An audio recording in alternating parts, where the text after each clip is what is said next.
रोडू में achiever farmer Mohit Sharma ji के orchard में लगाया जा रहा है, उसमें आप सभी का स्वागत है। विशेष स्वागत आज के एक्सपर्ट सेवानिवृत्त उपनिदेशक डॉक्टर नरेश कुमार मेहता जी का, जो आज इस कक्षा के एक्सपर्ट हैं।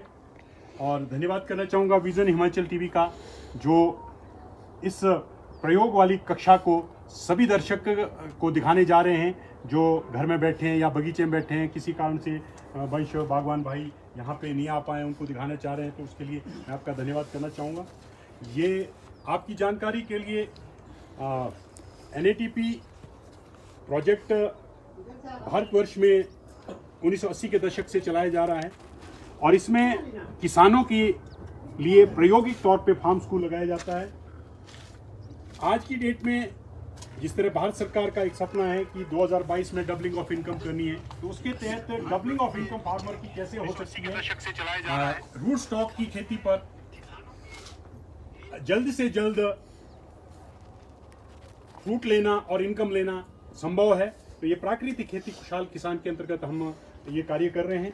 हम आज जो विश्व बैंक परियोजना है हिमाचल प्रदेश की, उसके तहत इस साल सभी बागवानों को फेदर प्लांट जो USA से इंपोर्ट किए थे, जिसमें गाला सिमन जो जिनेवा 41 पे हैं, इसका एक डेमोस्ट्रेशन लगा रहे हैं यहाँ पे। बाकी फार्मर ने अपने लगाए हैं, तो इसके बारे में जानकारी दूंगा कि जो जिनेवा सीरीज़ है, इसमें रूट सिस्टम बहुत अच्छा होता है कि M9 की तरह ही इसका करैक्टर है, और आप देख रहे हैं कि रूट सिस्टम बहुत बढ़िया है। और सबसे बड़ी जो बात है, ये बिल्कुल एग्जैक्ट जो ग्राफ्टिंग पॉइंट है वो 6 इंच के ऊपर लगा हुआ है, और उससे ऊपर अगर हम देखते हैं कि 70 सेंटीमीटर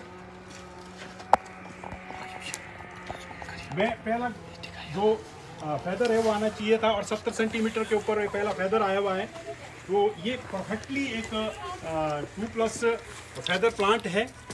और इसमें अब आज इसको कैसे रोपना है, किस तरह से करना है, तो मैं विषय विशेषज्ञ आज के डॉक्टर नरेश मेहता जी से जानना चाहूँगा कि हमारे बिट्टू भाई और आप हेल्प करें कि इसको प्लांट कैसे लगाना है, कितना ऊपर रखना है। मैं दर्शकों को दिखाना चाहूँगा कि यहाँ पे इस टेप से लेके जो आपका ग्राफ्टिंग पॉइंट है, ये काफ़ी ऊपर रहना चाहिए, दबना नहीं चाहिए। प्लीज़ इसमें हो गया सामान लो, ट्रीटमेंट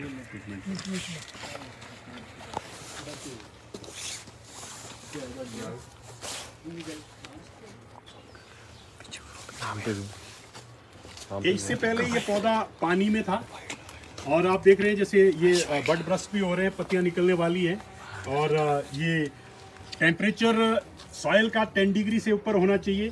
तो अभी 10 डिग्री से ऊपर टेम्परेचर है, तो बहुत सूटेबल टाइम है, और दिन के टाइम में हम प्लांटेशन कर रहे हैं अभी। अब अगला पानी के बाद इसी में सैनिटाइज हो गए। उसके बाद ये रेडी बेबी फूड है, ये जड़ों को जल्दी लग जाता है, वो अब लगा दे इसको।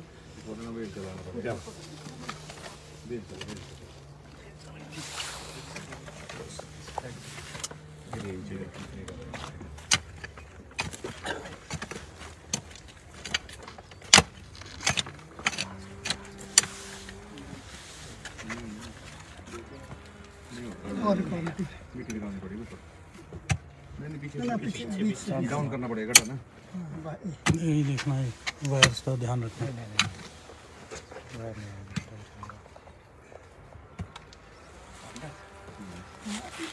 इसकी जड़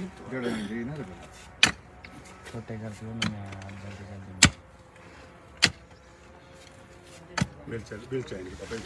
निकालनी पड़ेगी। इसी को बोल रहे वही तो करो आप थ्योरी। ये आप देख रहे हैं कि जिस तरह से अभी इन्होंने पहले गड्ढा खोदा हुआ था, ये लगभग 2 फुट बाई 2 फुट का गड्ढा था, ये आधा भरा हुआ था, तो थोड़ा मिट्टी निकालनी पड़ रही है, क्योंकि जितनी जड़ें हैं उस हिसाब से आपको मिट्टी निकालनी पड़ेगी। जिनेवा की एक खासियत ये कि जड़ों का भंडार है इसमें, और ये फायर ब्लाइट जो डिजीज़ बहुत ख़तरनाक बीमारी है, इंडिया में बाई चांस नहीं है, और विदेशों से जब सेब आ रहे हैं बाई चांस अगर कहीं, तभी एक साल ये 2021 में लाए गए थे, 2021 फरवरी को ये अमेरिका से पहुंचे थे और एक साल के लिए PQ में रहे थे, तो इसमें कोई बीमारी रिपोर्ट नहीं की है, तभी जाके ये आगे। इसका ध्यान रखें कि भाई आप जिस तरह से जड़े हैं,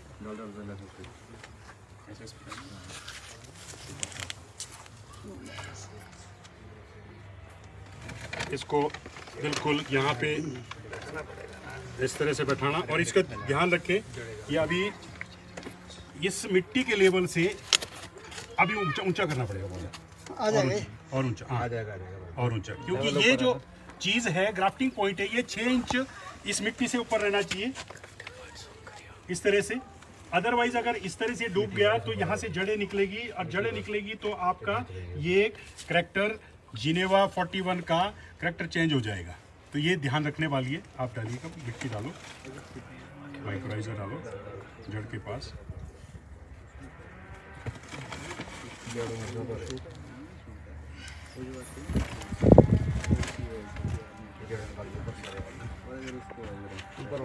ऊपर आएगा थोड़ा सा, ऊपर आएगा भी थोड़ा, मिट्टी डालो। इस तरह से ये प्लांटेशन हो चुकी है। अभी आपको दिखाएंगे कि अभी पौधे किस तरह से लगे हैं। अभी नीचे को दिखा सकते हैं आपको कि भाई प्लांट किस तरह से लगा हुआ है, उसमें क्या कमियां हैं, किस तरह से। तो सॉइल इसको सोक करेगी ना नीचे,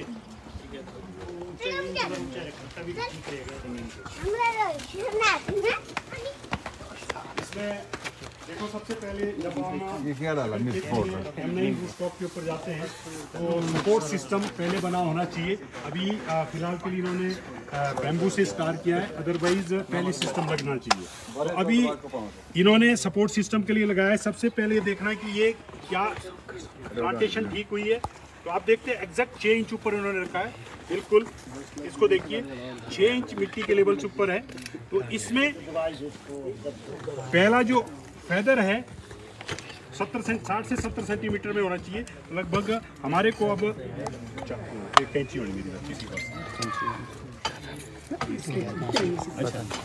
अब हमारे को जिस तरह से जैसे विदेश से ये प्लांट्स आए या हॉर्टिकल्चर विभाग ने हमने इनको पौधा मुहैया कराया है, तो इसमें ध्यान देने वाली बात है कि एक तो सबसे पहले यहाँ से फैदर्स शुरू हो जाने चाहिए। जब अब ये फैदर ठीक है तो ये हमारे को इस तरह से बेंड करना है।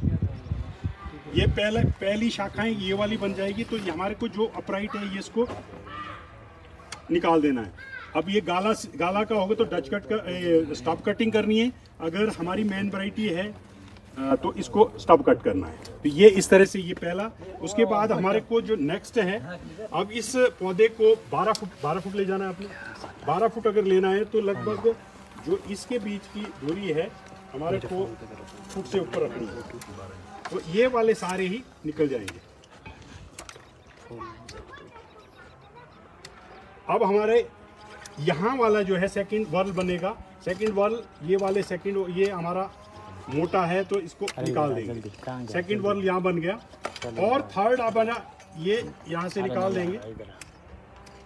थर्ड हमारा यहाँ पे रहेगा, ये वाला इतना सा। इसको अगर ये काफ़ी मोटा है तो स्टॉप कट कर देंगे इसको। इस तरह से आपका प्लांट ट्रेंड हो गया फर्स्ट चाल। और थोड़े से अगर आपको ये ग्रोथ लगानी तो थोड़ा कट मार के ऊपर से टॉप से काट दें, इतना सा कार्य है इसमें। तो इस तरह से अब हमारे पास पहला वर्ल ये है, सेकंड ये, थर्ड यहाँ पे आएगा, फोर्थ यहाँ जैसे आएगा, और फिफ्थ यहाँ, और 9 वर्ल जो है टॉप तक 12 फुट तक बनने चाहिए। और एक वर्ल में आपकी 4 टहनियाँ होगी और 9 में 36 होगी। फर्स्ट ईयर में आपको अगर फ्रूट लेना भी है तो यहाँ मेन स्टेम में जहाँ भी आपका बीमा होना तो उसमें ले सकते हैं। सेकंड ईयर में आपकी जो मोटी टहनी होगी, सेकंड ईयर में उसमें सिर्फ उसी में सैंपल लेना है, उसी में फ्रूट लेना है। थर्ड ईयर में भी आपको जो मोटी होगी उसी में लेना। फिफ्थ ईयर जब होगी, फिफ्थ ईयर में आप 9 की 9 टहनी में एक एक दाना सब मिलेंगे, यानी कि 36 दाना आ जाएगा। लगभग हाफ बॉक्स की तैयारी पूरी हो जाएगी। तो उसके बाद ये 2.5 हाफ बॉक्स का पौधा बन जाएगा। ये इस तरह से ये तैयारी करनी है। जैसे कोई भी आपके फैदर दिख रहे हैं तो आप इसको लेके 1 फुट के अंदर जितने भी फैदर निकाल देने उसके बाद। तो ये मोटा मोटा कार्य है। सेकेंडली जैसे ही अभी अभी हमने प्लांटेशन अभी दिन को हुई है, तो शाम के टाइम यहाँ पे पानी डालेंगे। पूरा 30% मॉइस्चर मेंटेन होना चाहिए, पानी डालना है।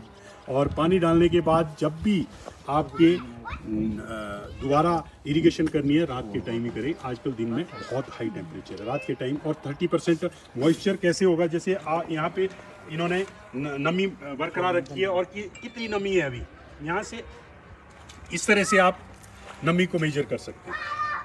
अगर आपका बॉल बन रहा है तो आपकी नमी सफिशिएंट है, तो आज इसमें ज़रूरत नहीं है। जैसे ही ये टूटने लग जाएगा, फॉर एग्जांपल ये इधर से कटते हैं, हेलो ये टूट गया है, तो इसका मतलब इसको आपको पानी की ज़रूरत है, शाम को यहाँ पानी देना पड़ेगा। तो इतना सा एग्जांपल, 30% से नीचे जैसे ही मॉइस्चर होगा तो इस तरह की स्थिति बनेगी। जहाँ बॉल बन गया वहाँ पे आपको नमी पूरी है, और ओवर वाटरिंग नहीं करना। डॉक्टर साहब, अच्छा ये टॉप लेयर में ही देखना है इस तरह का मॉइस्चर, या ऑलमोस्ट अगर टॉप में मिल गया ना, तो इसको मतलब नीचे तक है, नीचे तक है। टॉप ही तो मेन है, नीचे नहीं। मैं टॉप ही चेक करना है कि नीचे तो ज्यादा रहता है ना मॉइस्चर। नेचुरल है, नीचे थोड़ा ज्यादा। जब बॉल बन गया इसका मतलब है तो छोड़ना है। अगर हम जैसी अब अगर अपनी यहाँ देखते हैं ना, तो यहाँ नीचे भी कमी है, उस लेवल पे नहीं जितना इसके पास है। ठीक है, टॉप लेयर से ही चेकिंग हो जाएगी 30%। वैसे इसके लिए क्या बोलते हैं, हाइग्रोमीटर्स आते हैं, मॉइस्चर नापने के आते हैं आने वाले टाइम में, क्योंकि साइंटिफिकली अगर यहाँ में इस प्लॉट को लगाएंगे तो सारी चीज़ें आपको दिखाएंगे कि क्लास में क्या क्या चीज़ें लगी होगी वो भी बता दिया जाएगा, ताकि आपको ये है प्रायोगिक। क्योंकि अब आम फार्मर है, आम फार्मर के पास सारी चीज़ें, थर्मामीटर नहीं होगा, दूसरी चीज़ें नहीं होगी, तो कैसे नापना। और जैसे कहा कि भाई आपके मिट्टी का जो टेम्परेचर है 10 डिग्री से ऊपर होना चाहिए जब पौधा लगाते हैं, तो वो भी वहीं से आप मेजर कर सकते हैं। एक इस तरह से अगर देखेंगे आप, अगर यहाँ हाथ में गर्माहट महसूस हो रही है, इसका मतलब टेम्परेचर हाई है। अगर ठंडक लग रही है तो टेम्परेचर, तो ये आजकल तो अभी बाहर ही देखा तो 20 डिग्री का टेम्परेचर हो चुका है, तो अंदर सॉइल के अंदर भी है। इसलिए जो भी प्लांटेशन करनी है 10 डिग्री से ऊपर टेम्परेचर में करनी है, ये विशेष ध्यान रखने वाला। अब जो मोटा मोटा, अब जब आपका ये लग गया, नीचे आपने ऑर्गेनिक मैटर दिया, ऑर्गेनिक घोल डाला, सारी चीज़ें कर दी। अब इसके बाद जो है आपको एस्टेब्लिशमेंट के लिए आने वाले टाइम में जो प्राकृतिक खेती खुशहाल किसान के अंतर्गत जीवामृत बनना है, वो सारी चीज़ें भी आपको अप्लाई करनी पड़ेगी। अगर कीट लगेगा तो कीट के लिए भी हमारे पास जो सॉल्यूशन बताएंगे किस तरह से करना है, वो चीज़ें भी होगी। और गुड एग्रीकल्चर प्रैक्टिसेस के तहत भी आप जा सकते हैं, जहाँ पे ग्रीन केमिस्ट्री है उसको भी यूज़ कर सकते हैं।